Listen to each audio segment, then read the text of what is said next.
जी जमाल साहब, मेरी आपसे रिक्वेस्ट है, कोई रोमांटिक सा, कोई प्यारा सा सॉन्ग सुना दें। हाँ, मुश्किल होगा, मुश्किल होगा। मुश्किल होगा। मैं गाया करता था, क्या नाम है, ज़्यादा इंडियन। अब ये जंग के बाद जी नहीं करता कि मैं वो गाने गाऊँ। एक गीत है पश्तो जो हमारे एक बड़े अच्छे दोस्त हैं, दरवेश दुरानी, अच्छा, कोयटा के शायर हैं, बहुत अच्छे। इसका मफहूम कुछ ऐसा है कि मैंने अपनी तलवार अपने भाई के दिल में पैबस्त करके तोड़ दी, और जब दुश्मन आया तो मैं खाली हाथ था। ये है माखपल तुरखड़ा दवरूर पजड़ की मात खुदाया ची दुश्मन रागई, ची दुश्मन रागई, ची दुश्मन रागई जपत वाला ससम पात खुदाया माखपल तुरखड़ा दवरूर पजड़ की मात खुदाया। फिर भी कहता है कि जब मैं हरा भरा सायेदार दरख्त था तो उन्होंने शोलों को हवा बुलाया, सदा दी, और जब मैं जल के राख हुआ तो इन्होंने हवाओं को सदा दी। उड़ा के ले चीज़वम दरख्त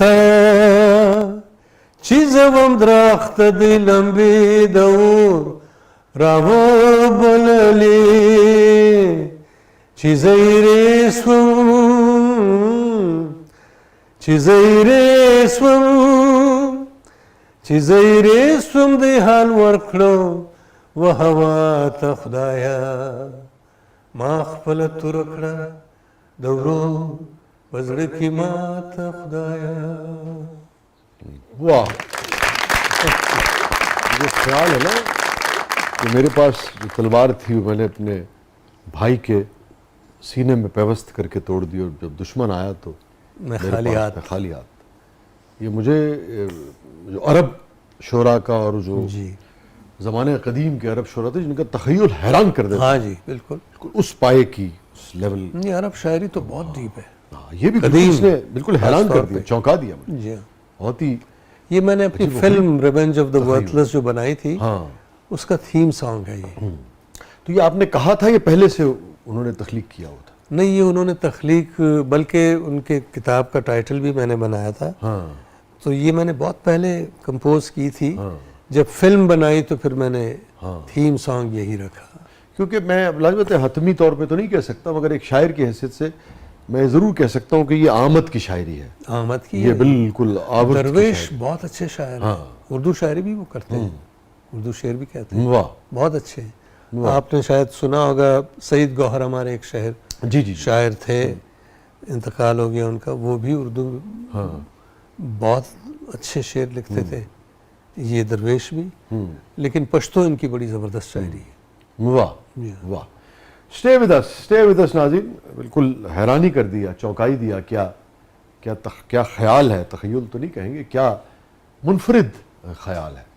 यही शायरी का, अदब का और लिटरेचर का और लिखने वालों का, आर्ट का, आर्टिस्ट का कमाल होता है कि आपने सारा जहान देख रखा हो, मगर एक आर्टिस्ट आपको उंगली थाम के ले जाता है और कहता है आओ ज़रा, ये जिस झरोके से मैंने दुनिया को देखा है ज़रा यहाँ से झांक के देखो। और जब आप झांक के देखते हैं आप हैरान रह जाते हैं, आपको लगता है कि आपने तो देखा ही कुछ नहीं। स्टे विद अस नाज़रीन, कहीं नहीं जाइएगा। छोटे से वक्फे के बाद वापस आते हैं। प्रोग्राम के अगले मरले में आपके लिए बहुत कुछ है, और हमारे साथ मौजूद है वन एंड ओनली मोहतरम जमाल शाह साहब। आप देख रहे हैं ज़बरदस्त।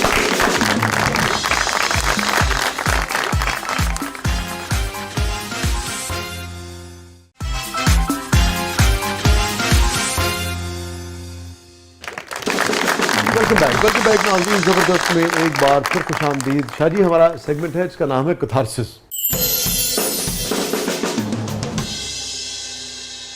Any regret in life? मुझे एज पेंटर, जब मैं स्लेट स्कूल में मैंने थीसिस किया तो मेरा काम विक्टोरियन एल्बर्ट म्यूजियम वालों ने दिया। अच्छा। और मुझे बेशुमार गैलरीज ने ऑफर्स की, लेकिन मेरा दिल ये था कि मैं बस अगले ही दिन वापस पहुंचूं और कोयटा पहुंचूं और सरेना होटल में बैठ के दोस्तों के साथ चाय पीऊं। ये था सिलसिला।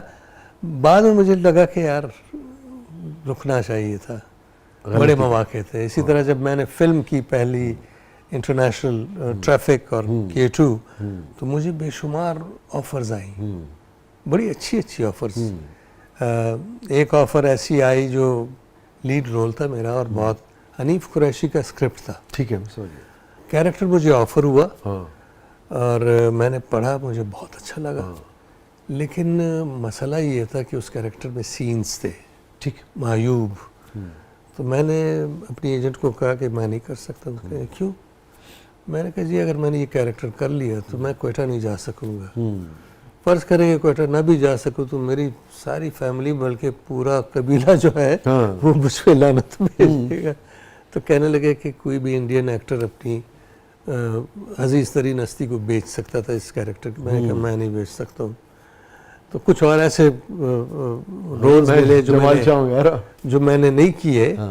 तो मैं सोचता हूँ कि अगर मैं सिर्फ एक्टर होता, ये कॉन्शियंस और ये ताल्लुक़ और ये सारा का सारा भार जो है वो अगर कंधे पे ना लेके चलता तो मैं शायद हॉलीवुड में इस वक्त डी नीरो वगैरह के साथ काम कर रहा होता, बाकियों के साथ शायद मैं मार्लन ब्रांडो से भी मिल चुका होता जो मेरे फेवरेट एक्टर थे। ये छोटी मोटी वो हैं और बाज़ औक़ात ताल्लुकात ख़त्म हो जाते हैं। इनिशियली तो आप रिग्रेट करते हैं कि क्यों ख़त्म हो, लेकिन बाद में पता चलता है कि शायद इसमें कोई बेहतरी थी। तो बाय एंड लार्ज मुझे कोई रिग्रेट्स है नहीं। मैं समझता हूँ कि मैं बड़ा ब्लेस्ड हूँ, बहुत ही खुशकिस्मत हूँ कि ज़िंदगी बड़ी ज़बरदस्त गुजरी है। किस किस्म के ताल्लुक़ के ख़त्म होने का ज़्यादा दुख रहा? मेरा ताल्लुक़ ज़ाहिर है, मेरा जो मेरी पहली शादी थी और वो पसंद की थी और एक मैच भी दुनिया के सामने बड़ा ज़बरदस्त था। लेकिन मुझे बाद में पता चला कि मैं बहुत ही लेड बैक हूँ और वो बहुत ही मुस्तहिद है और यानी डिसिप्लिन्ड है। तो वो लेड बैक होना और डिसिप्लिन्ड होना वो एक तज़ाद हुआ। तो इनिशियली लगा कि यार ये गड़बड़ हो गई, नहीं होना चाहिए था ऐसे। बाद में मैं सोचने लगा कि यार रहना भी नामुमकिन था, तो ठीक है सिलसिला। ताल्लुक़ बोझ बन जाए तो उसको तोड़ना अच्छा। बिल्कुल हो जाता है बाज़ों का।